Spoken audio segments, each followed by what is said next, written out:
Hello friends, आपका स्वागत है हमारे यूट्यूब चैनल डेरिवेशन सर में। फ्रेंड्स, आज हम आपके लिए रेलवे ग्रुप डी एग्ज़ाम जो कि 2022 में होने वाला है उससे रिलेटेड इम्पॉर्टेंट प्रैक्टिस सेट 2 लेकर आए हैं। फ्रेंड्स, अगर आपने प्रैक्टिस सेट फर्स्ट नहीं देखा है पहले जाके उसे देख लीजिए, आप उसका लिंक आपको डिस्क्रिप्शन में मिल जाएगा। आज हमारा प्रैक्टिस सेट 2 है। चलिए आज का शुरू करते हैं पहले क्वेश्चन से। पहला क्वेश्चन हमारा, पादप कोशिका भित्ति मुख्य रूप से किसकी बनी होती है? पादप कोशिका भित्ति मुख्य रूप से किसकी बनी होती है? 4 ऑप्शन आपको दिए गए हैं। पहला लिपिड, दूसरा विटामिन, तीसरा सेलुलोज और चौथा प्रोटीन। बताइए पादप कोशिका भित्ति मुख्य रूप से किसकी बनी होती है? 4 ऑप्शन दिए गए हैं, सही आंसर बताइए क्या होगा। फ्रेंड्स, इसका सही आंसर होगा ऑप्शन नंबर सी, सेल्यूलोज से। फ्रेंड्स, पादप कोशिका भित्ति मुख्य रूप से सेल्यूलोज से बनी होती है। आपका आंसर ऑप्शन सी होगा, सेल्यूलोज। अगला क्वेश्चन है, निम्न में से कौन धनावेशित कण है? निम्न में से कौन धनावेशित कण है? पहला ऑप्शन दिया गया है प्रोटॉन, दूसरा न्यूट्रॉन, तीसरा पॉजिट्रॉन और चौथा ए और सी दोनों, यानी कि प्रोटॉन और पॉजिट्रॉन दोनों। बताइए कौन धनावेशित कण है निम्न में से? इसका सही आंसर होगा ऑप्शन नंबर डी, ए और सी दोनों, यानी कि प्रोटॉन और पॉजिट्रॉन ये दोनों धनावेशित कण हैं। ये आपको याद रखना है। अगला क्वेश्चन है, नेक्स्ट क्वेश्चन है, निम्नलिखित में से एक कार्बन का अपरूप नहीं है। निम्नलिखित में से एक कार्बन का अपरूप नहीं है। बताइए कौन कार्बन का अपरूप नहीं है? पहला ऑप्शन दिया गया हीरा, दूसरा सीसा, तीसरा क्यूमीन और चौथा बकमिनिस्टर फुलरीन। बताइए कौन सा कार्बन का अपरूप नहीं है? इसका सही आंसर होगा क्यूमीन। फ्रेंड्स, यहाँ पे हमारा ऑप्शन सी सही होगा, क्यूमीन। क्यूमीन कार्बन का अपरूप नहीं है। इंपॉर्टेंट क्वेश्चन, आपको जरूर याद रखना है। अगला क्वेश्चन है, निम्न में से किस अम्ल यानी कि एसिड का प्रयोग एस्पिरिन बनाने में किया जाता है? निम्न में से किस अम्ल का प्रयोग एस्पिरिन बनाने में किया जाता है? पहला ऑप्शन है एसिटिक अम्ल, दूसरा सैलिसिलिक अम्ल, तीसरा सक्सिनक अम्ल और चौथा ऑक्सीसैलिक अम्ल। बताइए किस अम्ल का प्रयोग एस्पिरिन बनाने में किया जाता है? इसका सही आंसर होगा बी, सैलिसिलिक अम्ल। फ्रेंड्स, सैलिसिलिक अम्ल का प्रयोग एस्पिरिन बनाने में किया जाता है। इंपॉर्टेंट क्वेश्चन है, आपको जो याद रखना है। अगला क्वेश्चन है, निम्न में से किसे जीव विज्ञान, जिसे हम बायोलॉजी भी कहते हैं, निम्न में से किसे जीव विज्ञान का जनक कहते हैं या फिर कहा गया है? किसे जीव विज्ञान का जनक कहा गया है? पहला ऑप्शन है डार्विन, दूसरा अरस्तु, तीसरा हेकल और चौथा एडवर्ड जेनर। सही आंसर बताइए क्या होगा, किसे जीव विज्ञान का जनक कहते हैं? इसका सही आंसर होगा ऑप्शन नंबर बी, अरस्तु। फ्रेंड्स, अरस्तु को जीव विज्ञान यानी कि बायोलॉजी का जनक कहते हैं। ये मोस्ट इंपॉर्टेंट क्वेश्चन है फ्रेंड्स, कई बार एग्जाम में पूछा गया है, आपके रेलवे ग्रुप डी एग्जाम में भी पूछा जा सकता है। अगला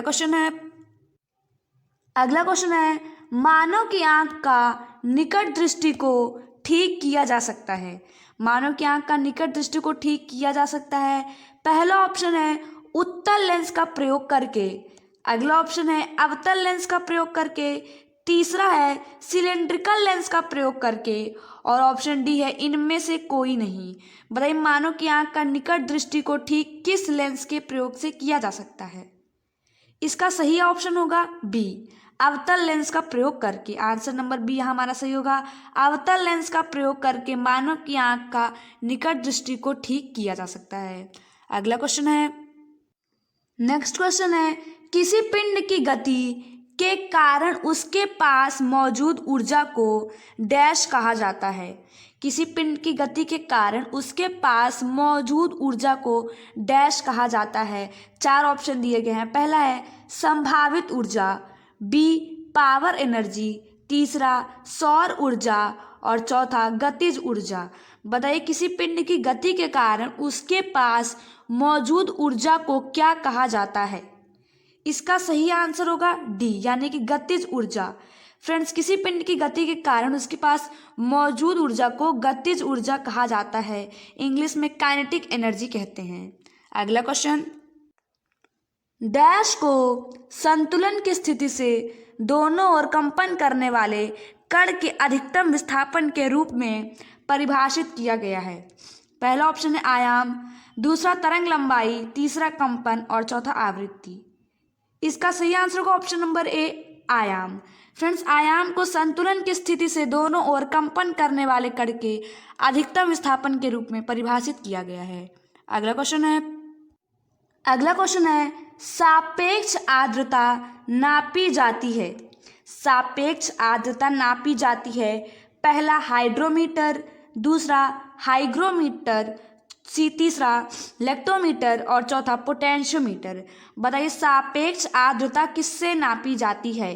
हाइड्रोमीटर, हाइग्रोमीटर, लेक्टोमीटर और पोटेंशियोमीटर। इसका सही आंसर होगा option number B, hygrometer. Friends, सापेक्ष आर्द्रता हाइग्रोमीटर से नापी जाती है। ये इंपॉर्टेंट क्वेश्चन आपके एग्जाम के लिए। अगला क्वेश्चन है पारे का साधारणतया तापमापी यंत्र में उपयोग किया जाता है क्योंकि इसकी विशेषता है। पहला उच्च द्रव्यता, दूसरा उच्च घनत्व, तीसरा उच्च विशिष्ट ऊष्मा और चौथा उच्च संचालन शक्ति। बताइए पारे का प्रयोग तापमापी यंत्र में क्यों किया जाता है? उच्च द्रव्यता, उच्च घनत्व, उच्च विशिष्ट ऊष्मा या फिर उच्च संचालन शक्ति। इसका सही आंसर होगा डी, उच्च संचालन शक्ति के कारण पारे का साधारणतया तापमापी यंत्र में प्रयोग किया जाता है। अगला क्वेश्चन है समय मापक विज्ञान है। पहला हॉरोलॉजी, दूसरा कॉस्मोलॉजी, तीसरा टोमोलॉजी और चौथा हाइड्रोलॉजी। बताइए समय मापक विज्ञान है। इसका सही आंसर होगा ए, हॉरोलॉजी। फ्रेंड्स, समय मापक विज्ञान हॉरोलॉजी है। अगला क्वेश्चन है क्रिया के लिए एक समान और विपरीत प्रतिक्रिया होती है, यह नियम किसने दिया था? 4 ऑप्शन दिए गए हैं। न्यूटन ने, अगला एल्बर्ट आइंस्टीन ने, तीसरा बोहर ने और चौथा हेंडन ने। बताइए क्रिया के लिए एक समान और विपरीत प्रतिक्रिया होती है, यह नियम किसने दिया था? इसका सही आंसर का ऑप्शन है न्यूटन ने। फ्रेंड्स, न्यूटन ने यह नियम दिया था कि प्रत्येक क्रिया के लिए एक समान और विपरीत प्रतिक्रिया होती है। फ्रेंड्स, कई बार एग्जाम में आपसे पूछा जाता है कि न्यूटन के गति के किस नियम में ये कहा गया है, तो इसका सही आंसर होगा तीसरे नियम में। गति के तीसरे नियम में ये कहा गया है कि क्रिया के लिए एक समान और विपरीत प्रतिक्रिया होती है। यह आपको याद रखना है। अगला क्वेश्चन है वस्तु की मात्रा बदलने पर अपरिवर्तित रहेगा। पहला आयतन, दूसरा भार, तीसरा द्रव्यमान और चौथा घनत्व। बताइए वस्तु की मात्रा बदलने पर क्या अपरिवर्तित रहेगा? आयतन, भार, द्रव्यमान या फिर घनत्व। इसका सही आंसर होगा ऑप्शन डी, घनत्व। फ्रेंड्स, अगर आप वस्तु की मात्रा बदल देते हैं तो उसका आयतन बदल जाएगा, भार भी बदल सकता है और द्रव्यमान, ये तीनों बदल सकते हैं, पर उसका जो घनत्व होता है वो कभी भी मात्रा बदलने पर नहीं बदलता है, वो हमेशा अपरिवर्तित रहेगा। तो ये आपको याद रखना है। अगला क्वेश्चन है रॉकेट किस सिद्धांत पर कार्य करता है? पहला अवोगाद्रो अवधारणा, दूसरा ऊर्जा संरक्षण, तीसरा संवेग संरक्षण और चौथा बर्नौली सिद्धांत। बताइए रॉकेट किस सिद्धांत पर कार्य करता है? इसका सही आंसर होगा ऑप्शन नंबर सी, संवेग संरक्षण। फ्रेंड्स, रॉकेट संवेग संरक्षण के सिद्धांत पर कार्य करता है। ये फ्रेंड्स इंपॉर्टेंट क्वेश्चन एग्जाम में कई बार पूछा जा चुका है। अगला क्वेश्चन है वायुमंडलीय दाब का अचानक गिरना क्या इंगित करता है? पहला तूफान, दूसरा वर्षा, तीसरा शीतलहर और चौथा स्वच्छ मौसम। बताइए वायुमंडलीय दाब यानी कि एटमॉस्फेरिक प्रेशर का अचानक गिरना क्या इंगित करता है? इसका सही आंसर का ऑप्शन है तूफान। फ्रेंड्स, वायुमंडलीय दाब का अचानक गिरना तूफान इंगित करता है। एग्जाम में आपसे भी पूछा जा सकता है कि कौन सा यंत्र वायुमंडलीय दाब यानी कि एटमॉस्फेरिक प्रेशर को मापने का काम करता है? तो इसका सही आंसर होगा बैरोमीटर।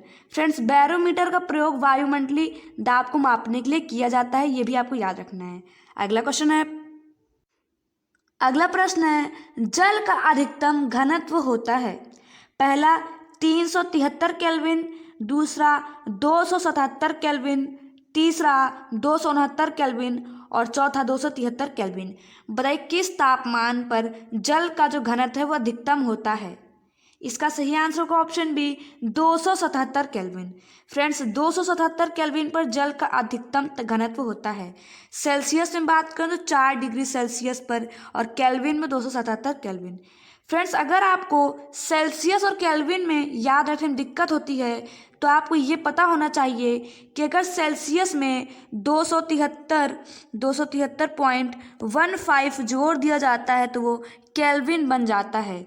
जैसे यहाँ पे हमें पता है कि जल का अधिकतम घनत्व होता है 4 डिग्री सेल्सियस पे, तो सेल्सियस की जगह अगर 4 + 273.15 डाल देते हैं तो हमें 277 दशमलव मिल जाता है। मतलब यहाँ पे हमारा ऑप्शन भी सही होगा। अगला प्रश्न है, इकाइयों की समस्त व्यवस्थाओं में किस इकाई की मात्रा समान होती है। पहला दबाव, दूसरा घनत्व, तीसरा विशिष्ट गुरुत्वाकर्षण और चौथा गुरुत्वाकर्षण के कारण त्वरण। बताइए इकाइयों की समस्त व्यवस्थाओं में किस इकाई की मात्रा समान होती है।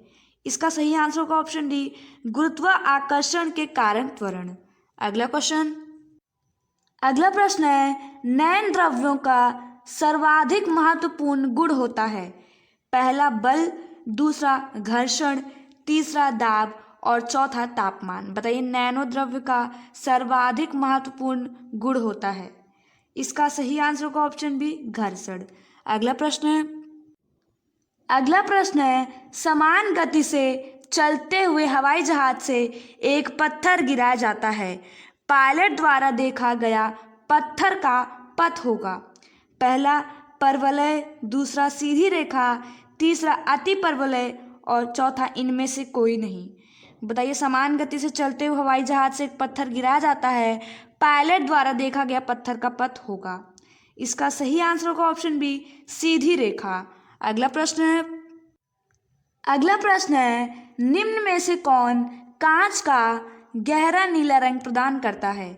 पहला ऑप्शन है कोबाल्ट ऑक्साइड, दूसरा क्यूप्रिक ऑक्साइड, तीसरा निकल ऑक्साइड और चौथा फेरिक ऑक्साइड। बताइए निम्न में से कौन कांच का गहरा नीला रंग प्रदान करता है।